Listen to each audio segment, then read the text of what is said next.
Yeah. So just be aware that old habits die slowly, and then realize that your old habit is a matter of your being unreal, of your being a mask that you're presenting, which doesn't present you, who you really are. This means that what you're presenting isn't really valuable. But there is something of value that has chosen to forget its value and has chosen instead to put on a mask and pretend to be something else. A Christ who has said, I'm going to fool around, I'm going to dabble in, I'm going to fool around with and dabble in pretending to be immortal and see what that's like. Oh, wow, this is scary. Oh, this is exhilarating. Oh, wow. Well, this is a new experience. What can I do with it? Oh, I can overcome it.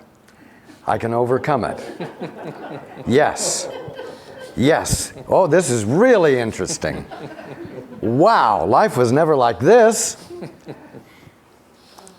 Well, you know, it was always stable, but it was never interesting like this. Whew. Wow. You see? Uh-huh. Right. Wholeness is not dull, but it isn't thrilling. It's not thrilling because thrill has an edge of fear. It is awesome. Awesome. Beyond your comprehension at the moment. So giving up the thrill is not going to cause your existence to become dull. It's not going to be a sacrifice of anything significant.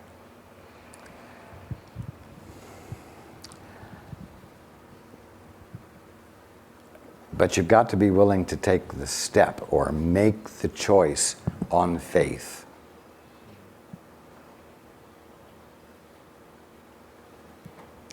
Your faith will pay off. It pays off every moment you spend in that centered place. Because in that centered place,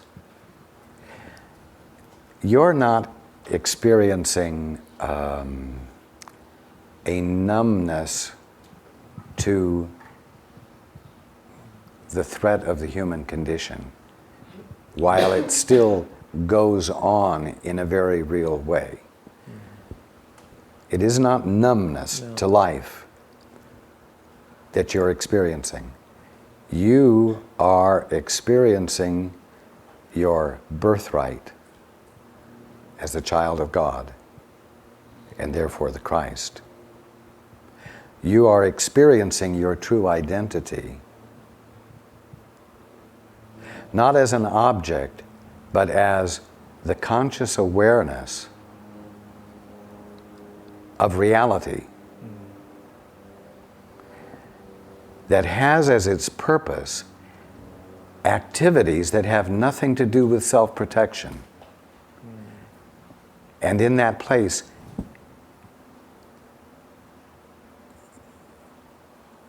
you feel utter safety. You feel no threat. You feel your invulnerability, but not an invulnerability against threat. It's invulnerability felt because there is no threat. And in that place, you are, for the first time, experiencing yourself in your right mind, even though it's still not unlimited. Okay. So you get the payoff, if you will, immediately when you find your center, when you find your peace. Right. When you turn toward the altar within and say, Father, reveal to me how things are as you see them. I do not choose any longer to look at everything all by myself. And then you must persist. All of you must persist. Paul knows that he must persist, and he doesn't. So you're not alone in this. But, hey, what good does it do for all of you to be doing it slow?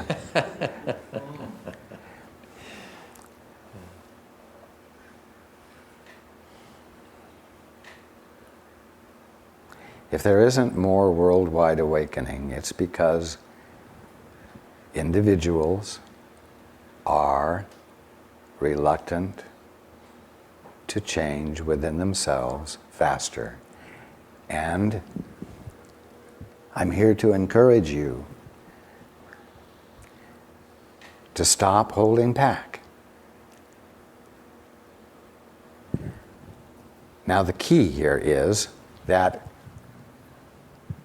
when you go within, you feel your centeredness, you feel the beam to be on, and you feel the harmony of it and the invulnerability of you, and you know that a certain action needs to be taken,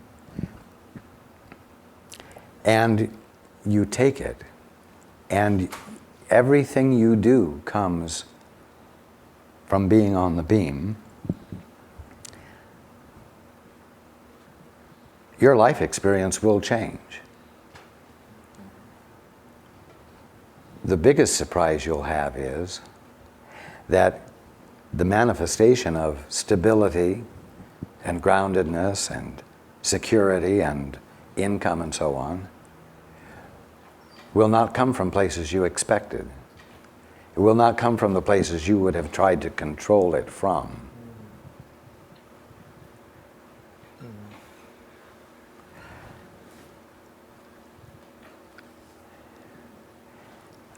In some ways, that will cause you to feel as though you're a kept person.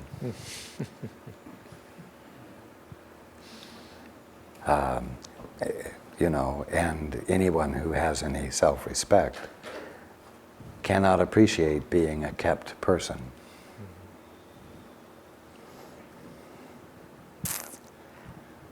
Well, God is your keeper, and you don't have any capacity to exist independent from the Father. You are His puppet, if you will. You are Him expressed. By Him, not by you.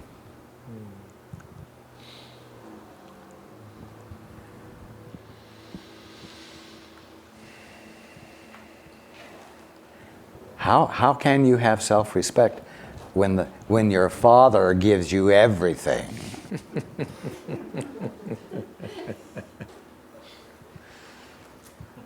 You see how the ego turns everything 180 degrees out of sync. And makes your birthright null and void, and says that it's your birthright to create your own good and to manifest your own abundance. Of course, the territory it gives you to manifest your abundance in is a threatening territory, a hostile territory, and one in which you can't ever manage to get complete control. So obviously, if you're a kept person, the divine way of being is far different from the way you've been perceiving how being ought to be. You see, this is the kind of inner shift that has to occur, where you're really willing to say, "Thy will be done," knowing that as the Son of God, it's your function to say, "Thy will be done." As God manifest and looking like you, you exist for the purpose of identifying God You see? Right. You say, I've told you, that it's the purpose of your body to identify your presence perfectly. Right. Well, let's say your body could think on its own and decide, well, I want to represent myself and not you anymore. Let's have a breast out of your shoulder blade and, let's have a rhinoceros head on your shoulders. You see what I'm saying? Yeah.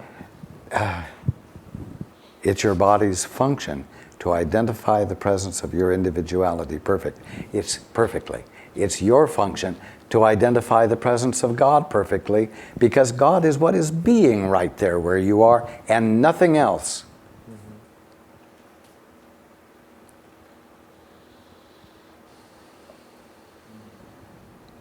Ultimately, we could say, you are God.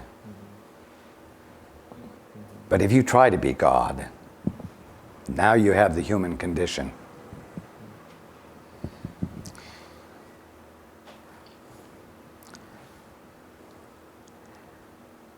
When you let God be all there is right where you are, which is all there is right where you are, miracles happen. Marvelous things happen. The chips fall without your controlling them into exquisite order that you stand in awe of and others will wonder about.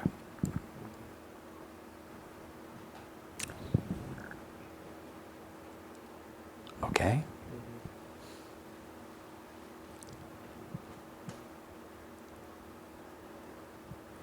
And what A Course in Miracles calls a happy dream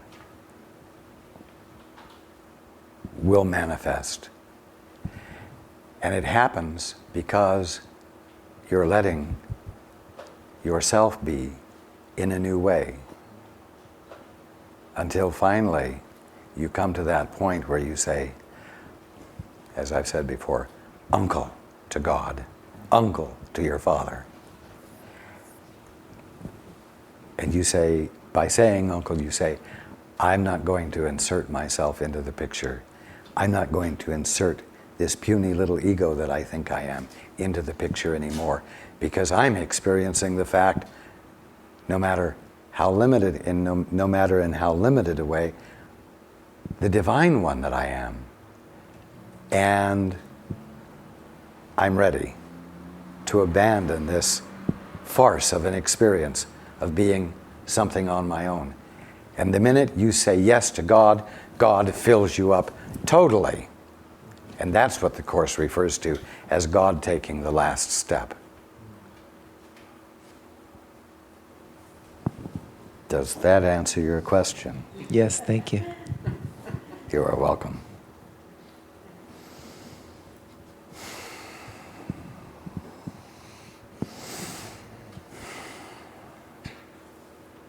We are going to take a short break.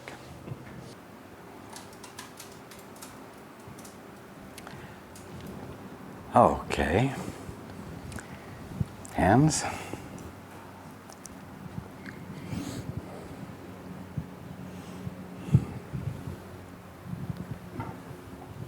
Thank you. You are welcome. I hope I don't end up hogging this microphone, but I have a couple of questions. The first one has to do with today and my experience with walking here.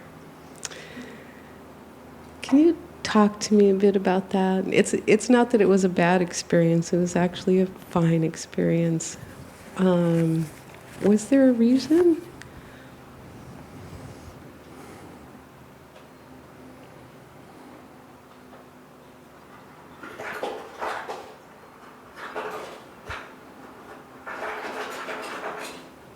It gave me some time to be with you.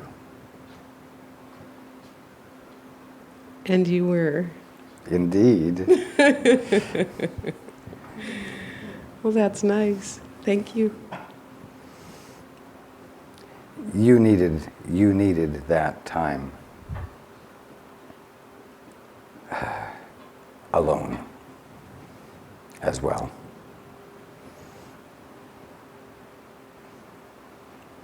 That's It the end felt of the good. answer. My second question has to do with a relationship that I have with my dear friend Bruce. And I think the best way for me to describe or to ask the question would be to describe a dream that I had. I dreamt that he and I were together, and we were also at the same time, at a friend's parents' beach house. My friend Carolyn was there, and my friend Mary was there.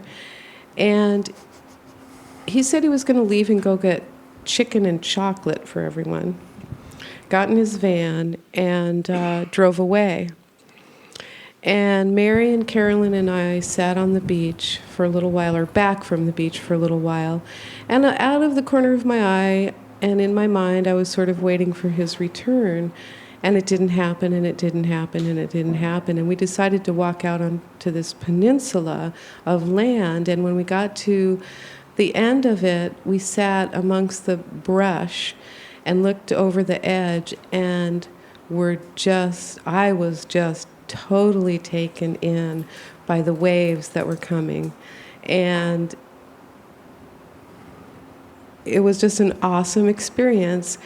99.9% of me was with that wave. And then one point was feeling sad that Bruce wasn't there to experience it as well. And when I saw him in my mind's eye, it was like he was in Mr. Toad's Wild Ride, and he was just, careening all over the place. And, it was a pretty funny picture. The van was up and down and all around. And when I woke up, I felt that same feeling, in that so often we are very much in the moment together, and then quite often as well, he is exactly the way that you describe the person who creates problems in order to get excited about resolving them. And I spoke with him about it because it was making me uncomfortable, and I wondered if we should actually, continue to see each other the way we have, or if I was, missing something, because I really would like someone in my life to meet me in that place. And I guess that's my question. How do you perceive the relationship? Am I creating drama to resolve just the way that you spoke of? Or what's the deal?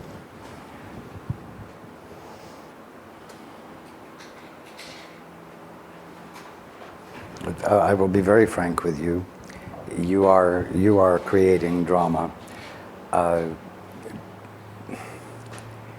In order to approach this relationship cautiously, there is, well, let's put it this way. The last relationship has caused you to have a low level of trust. And you're going to have to get past that low level of trust in order for any kind of meaningful relationship to develop.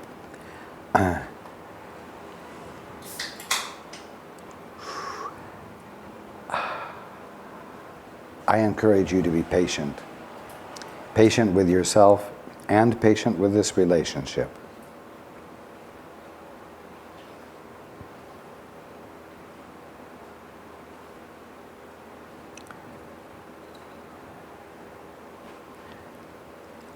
Don't let your ego manufacture reasons or potential reasons for not abiding with the development of this relationship. This is important for you. It isn't the relationship that's the problem, it's the low level of trust. And you're going to have to practice investing more trust. Can you give me any clues about how to I'm do sorry? that? Can you give me any clues about how to do that? What does that mean? Just simply catch myself experiencing the low level of trust? When doubt comes into your mind, when something happens and you wonder whether that's a reason for not getting into the relationship, just notice that you're allowing doubt to be foremost in your mind. When what's needed is, I'm going to say, not trust in the relationship or trust in him personally or trust in the outcome, but trust in the process of togetherness and the mutual growing together.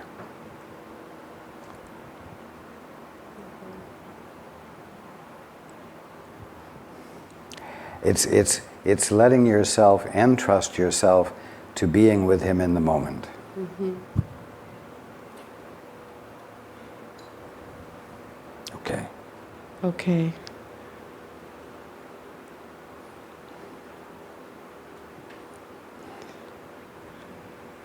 Can I ask one more thing? One more. Okay.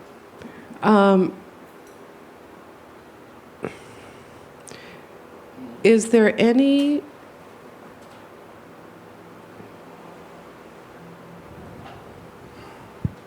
well, I don't really know how to ask this one. It has to do with Shawnee and I staying where we are. And maybe this is a trust thing again. Are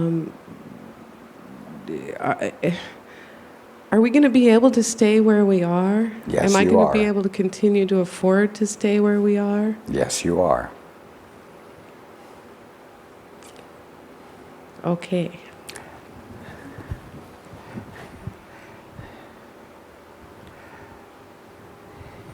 But I want you to not walk on eggshells as you walk through your house. I want you not to allow a feeling of uneasiness to abide with you. It's important for you to let your weight rest fully on the floors as you walk around the house, and let your presence be fully present there without introducing doubt, concern, fretfulness, worry.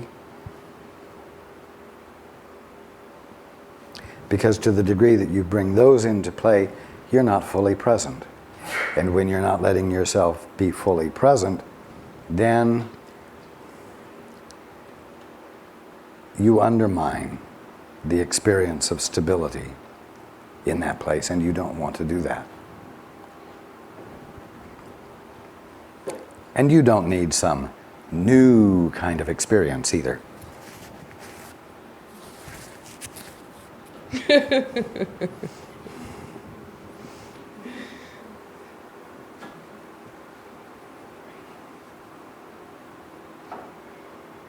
Okay. You got it. Mm-hmm. Okay. Okay, thank you. You're welcome. Hands.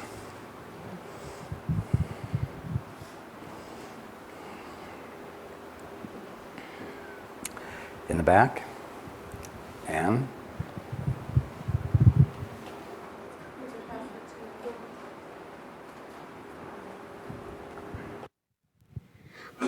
Thank you.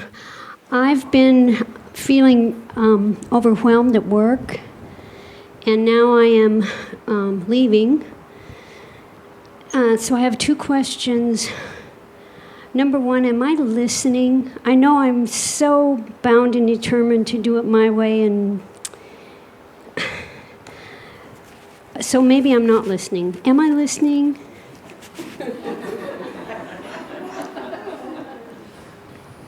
Let's be specific. Are you listening about what? About leaving, about the way my attitude is. Oh, yes, you are.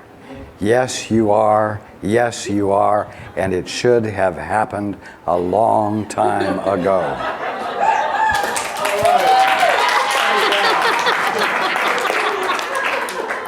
Well, I'll be darned. Okay, cool. And the other thing was going to be... I want to bring a point home, though, Yes. because I don't think it has registered with you fully. Your decision to leave has been an act of self-respect. Oh.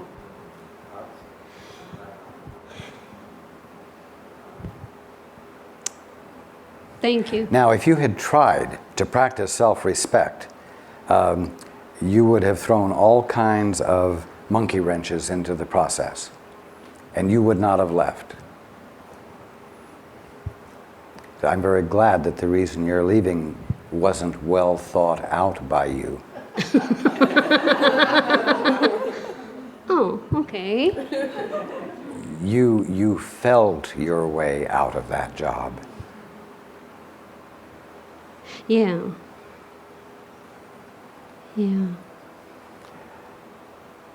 Now, when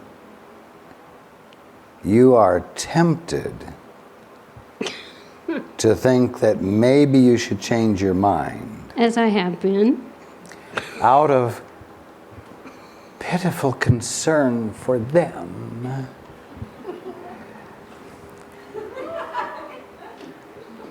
I'm up here. Okay. Yes. Tell the ego to shut up. Oh, thank you.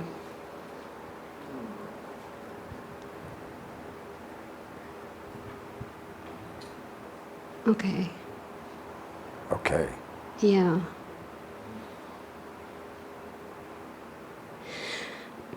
The other thing I was going to ask about was you talking about state of mind. And I think, bottom line, you just talked about that for an hour, a few minutes ago. But it's dawning on me that it's not about having a list of things to accomplish. It's not about believing in night and day. I'm just getting all kinds of around the edge ideas about a state of mind being something so totally different. Yes. I'm so glad you caught the idea.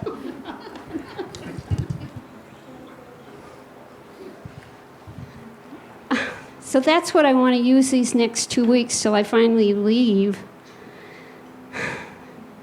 And I'm asking for your help. Okay. I'll only help you if you'll drop it as a goal. Got it. Oh, yeah. Okay? Yeah. Good. Thanks. Now, what that's going to end up meaning is that you'll go through the next 2 weeks just paying attention, just noticing things. Right. Are you not going on a trip later this year? I'm going in September, right. Yes, you're going to travel. While you're on the trip, are you constantly going to be saying, what am I getting out of this? What am I getting out of this? What am I getting out of this? No. No. You're going to pay attention, aren't you? Because you're going to be in a new place. And there's going to be lots to see and lots to absorb. And so you're just going to be conscious, aren't you? Right. Yes. Well, just be conscious for the next 2 weeks. That doesn't really sound very hard. Well, give me a moment and I'll find something. Or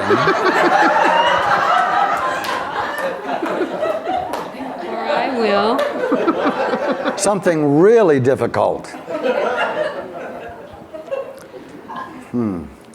Okay. Well, you know, when it comes to waking up,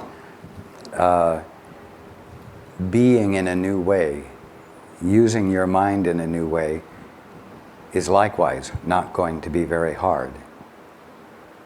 And see, that's why it's not appealing to the ego, because there's no challenge to it. There's nothing to overcome in the process. It's a matter of paying attention. That's the function of mind.